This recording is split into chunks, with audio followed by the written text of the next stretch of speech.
Right in the center of Europe is a place where spies never run. They visit coffee shops, ride the tram, meet in museum lobbies, and you might never even know that the person sitting next to you on the bus is actually an undercover agent. See, because when it comes to intelligence in Vienna, the capital of Austria, it's not gunfire, it's not car chases, but it is some of the most important secret information that's being passed between people. That information is pure power. So you might be thinking, why Vienna? Seems like a random place. Actually, it's not just random, it seems almost unthinkable. Austria and Vienna in particular are consistently ranked as some of the best places to live in the entire world.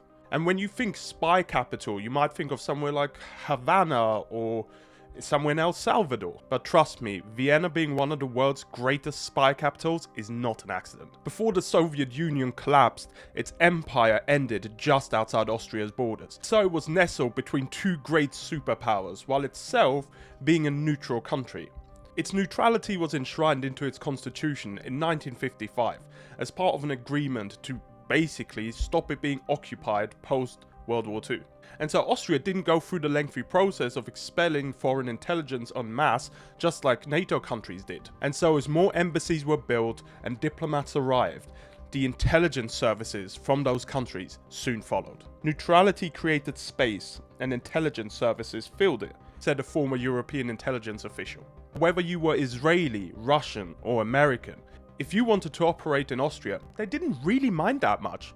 And by the 1960s and 70s, this culture of international spy agencies working in Vienna had really taken hold. Places like the Intercontinental Hotel, as well as the famous cafes along the Ringstraße, all became central hotspots for intelligence activity.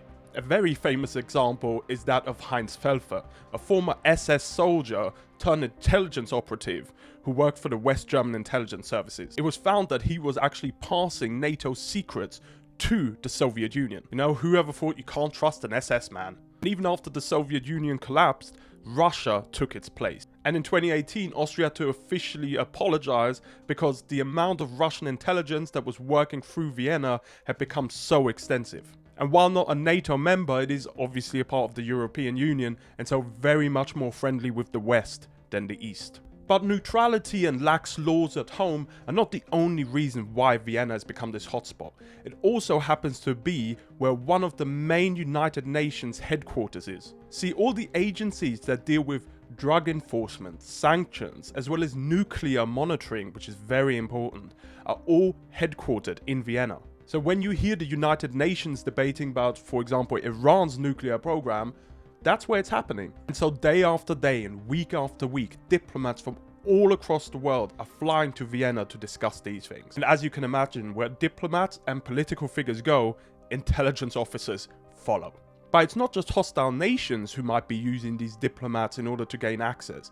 Diplomatic parties are actually an excellent way to get your own intelligence operatives into a country. Oh, hello, Mr. Ambassador, how are you? I don't know if you noticed, but there's a guy in a duffel coat with a big scar across his eye walking right behind you. Oh, he's your personal chef? Oh, well, never mind him. Come on in. And because of the constant flow of diplomats in and out of Vienna, counterintelligence becomes that much more difficult. Vienna just works for the intelligence services. No one bats an eye at a foreigner or someone speaking a different language.